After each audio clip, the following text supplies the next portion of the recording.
The World Cup's dark side, match fixing and bribes. The World Cup is the biggest football tournament in the world, with millions of people rooting for their favorite teams and players every 4 years. However, alongside the excitement and fervor of the tournament, there is a dark side that has plagued the World Cup for many years: match fixing and bribes.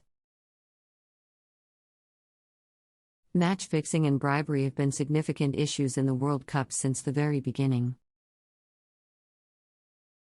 In fact, the first World Cup held in 1930 saw Argentina refusing to play in the semifinals unless they were guaranteed payment for their trip to Uruguay.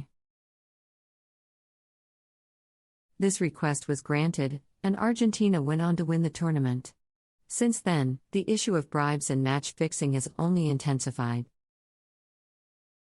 Match fixing involves the manipulation of the outcome of a match by those involved in the game. This can be players, coaches, referees, or even outside parties who seek to profit from the result of a match. Match fixing can also involve other types of manipulation, such as deliberately missing crucial passes or shots, committing fouls, or conceding goals. This unethical practice is done to ensure that the match goes in favor of one side.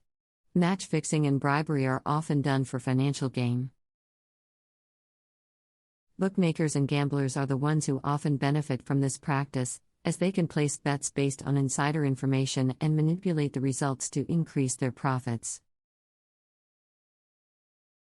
In some cases, individuals may bribe players and officials to guarantee a favorable outcome, with some offering vast sums of money for their cooperation. This unethical practice not only undermines the integrity of the game but also threatens to bring the game into disrepute. While match fixing and bribery are rampant in the football world, they are particularly prevalent in the World Cup. The tournament's high profile and a large audience make it an attractive target for those looking to profit from these unethical practices. In fact, numerous cases of match fixing and bribery have been recorded in the history of the World Cup, involving players, coaches, and officials. One such instance of corruption occurred in the 1978 World Cup held in Argentina. In this tournament, the hosts were accused of offering bribes to the Peruvian team to ensure a victory for Argentina. Argentina needed to win the match by 4 goals to secure their place in the final, and they managed to do so, winning 6-0 against Peru.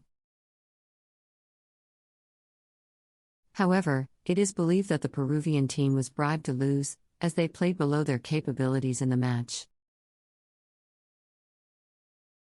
The bribery allegations were never proven, but the match remains a controversial moment in the history of the World Cup.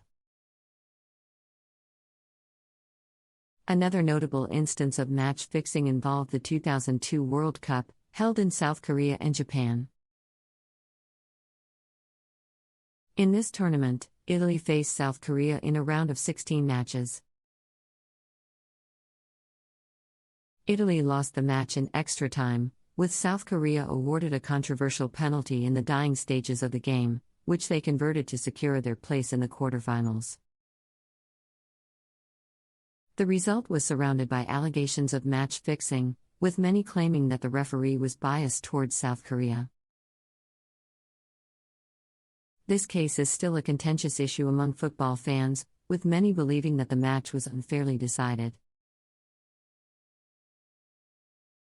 The 2014 World Cup held in Brazil also saw allegations of match fixing and bribery. This time, the allegations were against Cameroon, whose players were accused of fixing their group stage match against Croatia. In the match, Cameroon had 2 players sent off and conceded 4 goals to Croatia, leading to accusations that they had deliberately lost the match. The case was widely reported, and several players were sanctioned for their involvement in the corruption scandal. Match fixing and bribery undermine the integrity of the World Cup and the